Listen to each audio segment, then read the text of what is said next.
जिस्म में कुछ इलेक्ट्रोलाइट होते हैं जिनका बॉडी में एक नॉर्मल रेंज में रहना बहुत ज़रूरी होता है, क्योंकि ये इलेक्ट्रोलाइट्स हमारे बॉडी के डिफरेंट फंक्शंस को परफॉर्म करते हैं। ये जब नॉर्मल रेंज से बढ़ जाएं या कम हो जाएं तो बॉडी के फंक्शंस में डिस्टरबेंस होती है, और इवन ये जब ज़्यादा बढ़ जाएं या कम हो जाएं तो ख़तरनाक हद तक बॉडी को नुकसान भी पहुंच सकता है। इवन इलेक्ट्रोलाइट्स का इम्बैलेंस डेथ भी करवा सकता है। तो इसी तरह हम आज एक इलेक्ट्रोलाइट डिस्कस करेंगे जो कि है पोटासियम। पोटासियम का नॉर्मल रेंज में रहना बहुत ज़रूरी है। इसका बढ़ जाना या कम हो जाना दोनों ही ख़तरनाक हो सकते हैं। आज सिर्फ हम इसके बढ़ जाने की बात करेंगे, जिसको हम हाइपरकैलेमिया कहते हैं, यानी जब ये नॉर्मल रेंज से ज़्यादा हो जाएगा इसको हम हाइपरकैलेमिया कहेंगे। अब ये नॉर्मल रेंज इसकी क्या होती है? इसकी नॉर्मल रेंज डिफरेंट लैब्स में डिफरेंट हो सकती हैं, लेकिन एक जनरल सा रूल है कि 3.5 से 4.5 तक या 5 तक, कुछ लैब्स में 5 तक भी कहते हैं कि ये एक नॉर्मल रेंज होती है, यहाँ तक होना चाहिए। अगर इससे ज़्यादा होगा, 5 से ज़्यादा होगा, तो इसको हम हाइपरकैलेमिया कहेंगे। तो अब ये हाइपरकैलेमिया की भी फिर रेंजेस होती हैं कि ये बहुत सीवियरिटी तक बढ़ा हुआ है, ये कम बढ़ा हुआ है, ये बहुत ज़्यादा बढ़ा हुआ है।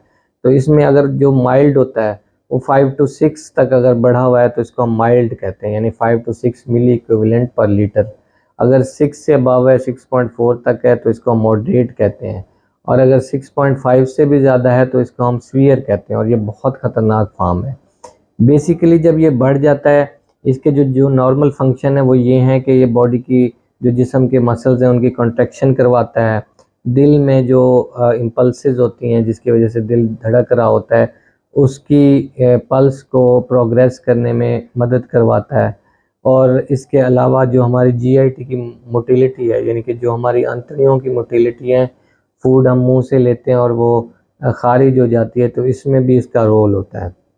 अब जब ये बढ़ जाएगा तो इन्हीं चीज़ों को डिस्टर्ब करेगा। सबसे पहले इसका ख़तरनाक इफ़ेक्ट होता है दिल पे। दिल पे ये पल्स को लो कर देता है, जो पल्स की प्रोग्रेशन है उसको लो कर देता है, तो दिल की धड़कन भी कम हो जाएगी, ब्लॉक हो जाएगा, इवन कार्डियक अरेस्ट हो सकता है। दिल की धड़कन वेरिएबल हो सकती है, दिल की धड़कन अब तगय्युरात में आ सकती है, मुख्तलिफ हो सकती है, ज़्यादा हो सकती है, कम हो सकती है। बेसिकली हाइपरकैलेमिया पोटाशियम बढ़ने से दिल की धड़कन कम होती है, और ईसीजी पे भी वो चेंजेस जो है ना वो आ जाएंगी। इसी तरह जब ये मसल कॉन्ट्रैक्शन में भी इसका फंक्शन है तो ये मसल्स की वीकनेस करवा सकता है, इसका ज़्यादा लेवल होना।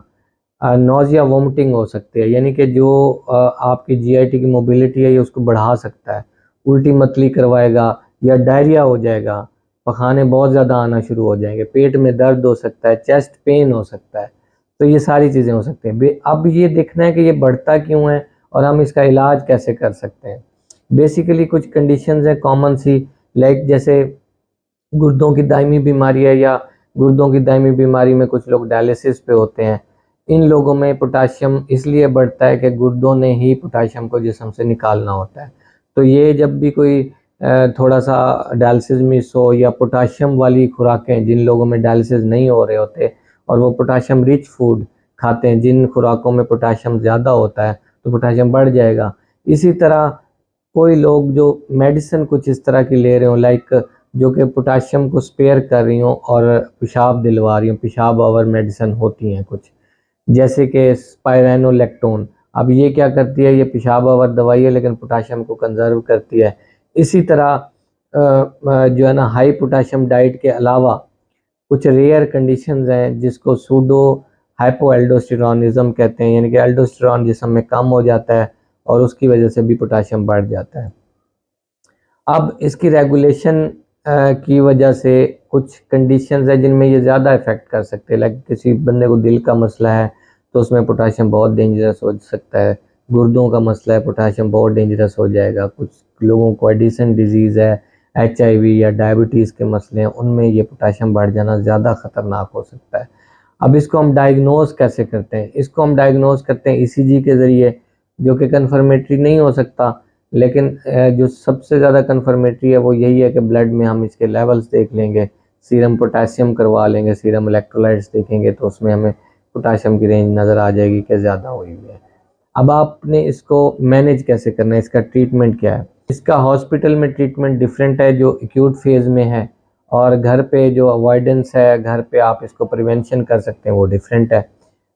घर पे मतलब कि आप हाइपरकैलेमिया होने ही ना पाए, पोटेशियम बढ़ने ही ना पाए, तो आप इसमें चीज़ें करेंगे। जिन लोगों में ये मसला होता है तो वो ड्राई फ्रूट्स नहीं लेंगे, बनाना नहीं लेंगे, डेट्स नहीं लेंगे, स्ट्रॉबेरीज नहीं लेंगे, ऑरेंजेस नहीं खाएंगे, और जो सब्ज पत्तों वाली सब्जियां जैसे पालक और साग होता है उनमें बहुत ज़्यादा पोटेशियम होता है, वो ना लें।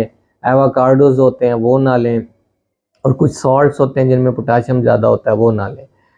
अब आपने देखना है कि अगर बहुत ज़्यादा ब्रेथलेस हो रहे हैं आप इस पोटेशियम की वजह से, एक्सट्रीम जो है ना मसल पेन है या वीकनेस हो रही है, ब्लड प्रेशर बहुत ज़्यादा लो हो रहा है या हाई हो रहा है, पेट में बहुत शदीद दर्द है, चेस्ट पेन है, तो आप फ़ौरन हॉस्पिटल जाएं। हॉस्पिटल में आपको डॉक्टर जो है ना डायूरेटिक्स देगा जिससे पोटेशियम निकलता है। कुछ मेडिकेशंस होती हैं जो बाइंड करती हैं पोटेशियम को, वो मेडिकेशन आपको दे सकते हैं। आईवी फिर इसमें इंसुलिन लगाते हैं डेक्सट्रोज के साथ, यानी शुगर वाली दवाई के साथ इंसुलिन लगाएंगे तो उससे पोटेशियम खुलियों के अंदर चला जाता है। इसी तरह अगर सीकेडी के पेशेंट में पोटेशियम बढ़ गया या एंड स्टेज वालों में जिनमें डायलिसिस हो रहे हैं तो उसको डायलिसिस करेंगे ताकि पोटेशियम उसका निकाला जा सके। इसी तरह फिर नेबुलाइजेशन करवाते हैं, जो नेबुलाइजेशन अस्थमा की दवाइयाँ होती हैं वो नेबुलाइजेशन से जो है ना पोटेशियम को निकाल सकते हैं। तो ये सारी चीज़ें हैं, इस तरह आपने इसको मैनेज करना है, because hyperkalaemia is very dangerous, बहुत ख़तरनाक है दिल के लिए ख़ास तौर पे। Thank you.